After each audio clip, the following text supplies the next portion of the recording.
Greetings and welcome to the Superb Diamond Range podcast.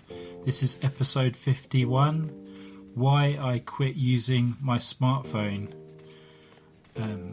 So thanks again for everyone for tuning in to the podcast that covers a wide range of topics from personal finance to lifestyle. Just be sure that if you do enjoy the content to subscribe to the YouTube channel as well as to iTunes for the podcast. That'd be much appreciated. So this episode I was going to talk about smartphones, and myself personally, I gave up using a smartphone back in March 2020, so it's been a little bit over 2 years now, but I've noticed such a difference, and it was something that I actually tried a few times in my life as well, and kind of failed a few times, and so I'm just going to go a little bit back into my previous phone usage and how I used the phone previously. So I was always into technology, and I really liked computers, and obviously when phones became more smarter, it was just like having a computer in your hand. So it was really good for just being able to access the internet, to be able to watch YouTube. I thought it was great for podcasts as well, to be able to keep up to date with them. So yeah, I just found it really great, the technology, and I had spent quite a lot of money on some really good phones back in the day. I think the most expensive was a £600 BlackBerry. That was a really good phone at the time, but probably a lot of money to spend on a phone. But I know nowadays with the iPhones, people can spend a lot more. But yeah, ultimately I was a big fan of them. And what I noticed was that my behaviour over time, I would spend more and more time on my phone. Sometimes I wouldn't sleep. I would just stay up all night watching YouTube or reading Reddit, personal finance pages, that kind of thing. So I kind of, and I kind of felt not very present. So I would go out somewhere like for a meal or just out in general, or even just traveling, whether it be on a bus or a train. And I'd just be constantly checking my phone and trying to find out what's going on. And I even noticed at work as well that I would always be wondering what was happening on the internet. And, obviously I could just go onto my phone and have a look at what's going on, what I've missed. So you're kind of always trying to look for something to, to see what's going on, basically. Just to explain, like, the period I came from, obviously Nokia was massive, had a lot of the first phones, and they were quite simple, those phones, when they first came out. Obviously they didn't have internet and that kind of thing, so they were quite basic. They had the function of obviously text, which at the time was amazing, being able to send a text message, and obviously being able to call people without having to use their house phone.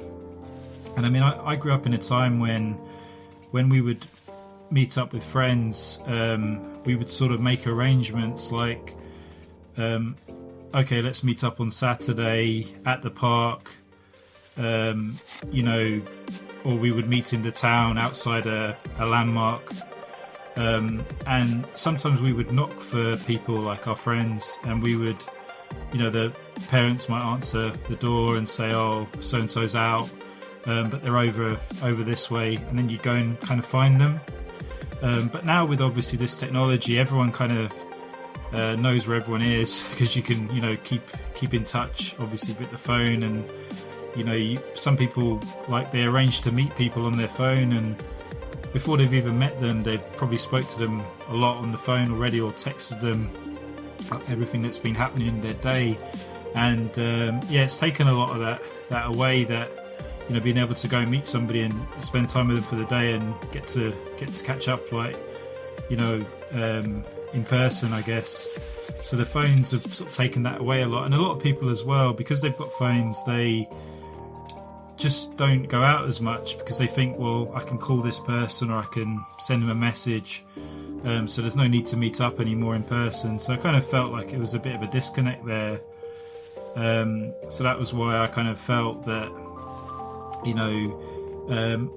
just to add to that, some of the social messaging systems like WhatsApp and things like that, I felt that there was people that I had on there that probably through work or that I'd met, and I'd find that they would only sort of communicate with you on these systems. That if you ever kind of removed yourself from those chat systems, you would hear from them less and less. And it was almost like you could only interact with people on certain platforms, like be it WhatsApp or I guess Facebook, if you use Facebook, that type of thing. So I kind of felt like if you took those away, you wouldn't hear from these people again. And I tested it for a little while. Like I went on and off of giving up the phone and going back to a basic phone, a basic Nokia, which is what I've got just now. And and again, this is a Nokia without internet, just really bare bones, really cheap. And obviously you can make calls and text, but there's no internet whatsoever. But I suppose one of the big things was the expense of the phones is one thing, because people spend a lot of phones. People are always upgrading their phone, and some people spend a lot of money on their phones that's really unnecessary, I think. But ultimately, yeah, going back to what I was saying, the people are, will only communicate with you on these devices, and obviously whenever you disconnect from that, you start to realise, I would say who your true friends are, I guess. In the people that really are meant to be in your life will actually pick up a phone and phone you, or they'll send you a text. Whereas the people on the platforms will always be on those platforms. And obviously, if I was to rejoin those platforms, like WhatsApp, for example, I'd probably be able to chat with them again, and they'd be like, "Oh, you're back," and it's like, "Well, I've always been here, but I don't know if you remember that there was a time when you phoned people, or if you sent a message, that kind of thing." So I kind of felt that was something that I'd noticed about it. That I've kind of felt like it would be good to kind of get away from that and simplify my life essentially. I mean, going back to the whole thing. I mean, I noticed I was quite addicted when I was using the phones, and as I say, I was staying up very late, 2 in the morning, and just watching YouTube videos and stuff, and not realising that this is the time when I should be resting, and maybe reading a book and going to sleep at a decent time. And I was doing this a lot, and even during the day I would be on the phone, or first thing a lot of people say this when they wake up in the morning, one of the first things they do is check their phone, and again, just in case they've missed something, or if there's something that's happened while they were asleep. And this was another thing that I was thinking, well, why am I waking up in the morning? The first thing I want to do is check my phone, check my emails, I guess people that check their social medias. So I didn't like that. I would compare it almost to smoking in a way, or maybe drinking alcohol, in that people are just as addicted to their phones as they are these type of habits. And I think it's not good for the society in general, because I mean, I've gone out to restaurants and I've seen couples that they're eating but they're on their phone at the same time, and they're not really communicating or talking much.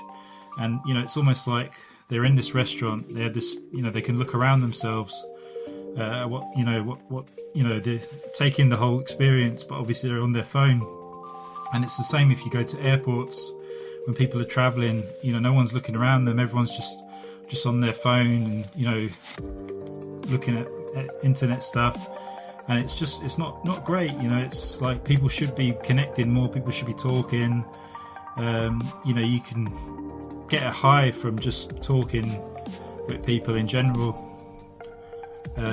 which is good. Just sort of obviously getting, but a lot of people now are just so, they've lost it, basically. They've lost that skill, I guess. The other thing I noticed as well was gaining of time. So I guess similar to an alcoholic, that if they drink a lot, the days will probably go quite quickly, and a lot of their time will go fast, because they're pretty much out of it all the time. But obviously with a phone, you don't actually, it's hard to calculate how much time you're spending on it. There are, I believe, apps now, funny enough, that tell you how long you've been on and how much screen time you've had. But I would say that it's pretty dangerous, because people could spend lots of hours on their phone but without realising, and it's just the whole stop and start of it And obviously if that eats into your day, so let's say you have 8 hours of work, and then you get home and then you're just checking your phone constantly, and you know that's going to take another few hours away from you, and it's maybe not good stuff that you're checking. You know, it'd be different if it was like an email that was important, you know, from a family member, but it might just be like you're looking up stuff that doesn't, you know, watching cat videos or something. I don't know what people do these days, but yeah, just generally. So yeah, that's a big concern. Just getting some time back, and I noticed it straight away that I felt I had more time in the day to get real things done that mattered to me, and spending more time with family and friends, and yeah, just less time basically on the phone. As a result of this, being off for 2 years now, I've no desire to go back to a smartphone, not even consider looking at it or thinking about it right now. Feel much happier in myself, feel less distracted, feel better mental clarity. So I would honestly recommend it to a lot of people to give it a try, because yeah, I've noticed a big difference, and it kind of brings me back to the old days of growing up, you know, where it was a lot simpler back then, and as I say, people would meet up at the park, you know, they'd play football or something, be much easier. Quite a few of my videos they are personal finance related, and one of the big ones is having too many apps on your phone, to the point where these apps, you know, you might have financial apps like to do with investing, and one of the things I've learned about investing is that the more you watch your portfolio, you know, there's people out there that watch it daily and every few days, and it's not good to do that, because it's kind of like watching paint dry, or like watching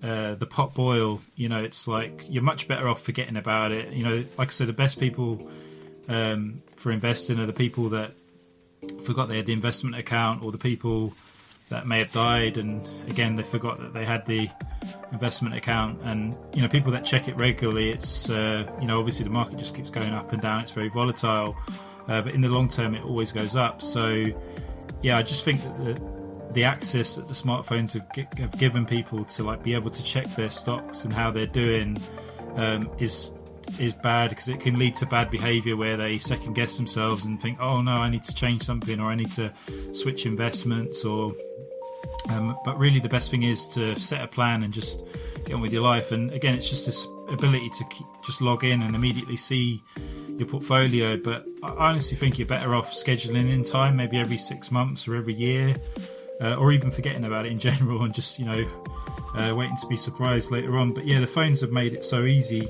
to keep checking things like that, which again is not good, I think, for your mental health, because you know, there's gonna be times where it's going up, there's gonna be times it's going down, and both can be good when you understand how the market works. But for a lot of people, they can get you know, put off by this, especially if they're new to investing. The other thing I would say is now I schedule the time on the computer. So I'm still using the internet, obviously. I'm not completely off the internet. But obviously I schedule time to be on the computer. And this is much better than having the computer with you all the time. And essentially I have to go into a room and use a computer in my room. And when I close the door, it's gone. You know, it doesn't follow me. Whereas if I had a phone or a tablet, it would follow me everywhere. So, you know, when you do close the door, you know it's gone. And especially when you're trying to sleep as well, a lot of people make the mistake of like going on their phone before they go to bed, and you know, obviously end up having a terrible night's sleep, and it's just not good for you to be going to bed like that. You know, you don't get as much of a quality night's sleep. So I would say definitely schedule the time on the computer, and you know, don't get me wrong, enjoy yourself when you're on the internet. You know, look up what you need to look up, but obviously don't spend too much time on it, because there's this thing that we live in, you know, the world, that there's so much more going on that you can do that's more enjoyable. And it could be walking through the park or through the woods, going to a beach, you know, maybe even going into to the town to have a look around, that kind of thing. You know, meeting up with friends, family, instead of, you know, maybe communicating just through a messaging system, actually go out and meet them, or travel to meet them. So that, you know, and obviously exercise as well is another one that, you know, sometimes you forget to take some time to exercise, which is obviously good for your body and mind. So that's another one. What I would recommend listeners of the podcast to do is to just try 7 days without a smartphone, just to begin with, and just to see how you get on. You might think that you haven't got a problem, and you might think that you're not spending that much time on it and that you can control it. Another thing that a lot of people try and do is they want to keep a smartphone, but they want to just remove apps and you know, essentially pretend that it's like a dumb phone. I've tried this in the past and it doesn't work, because what happens is, because you've got access to YouTube apps, because you've got access to, you know, a browser, you end up using it, you know. So you might go a few days without, but there'll be a day where you're like, oh, I really feel like watching YouTube, I really feel like, you know, going on Reddit. So you'll end up using the internet features. So to be honest, it doesn't really work. It's very hard to make a smartphone into a dumb phone. Essentially, the best bet is just to go out and buy the cheapest Nokia you can find, preferably one without the internet. That is the way forward, and that's what I've done. And also, if I lose my phone or break it or drop it, it doesn't bother me. It's like a tenner to replace. So that is, you know, the key, I think. Whereas if I had an iPhone and I broke it and damaged it, if I didn't have insurance, I guess I'd be in for it. So yeah, essentially, just get yourself a basic phone, and honestly, your life will improve. It will get better. And as much as I love technology, I have no desire to go back to using a smartphone.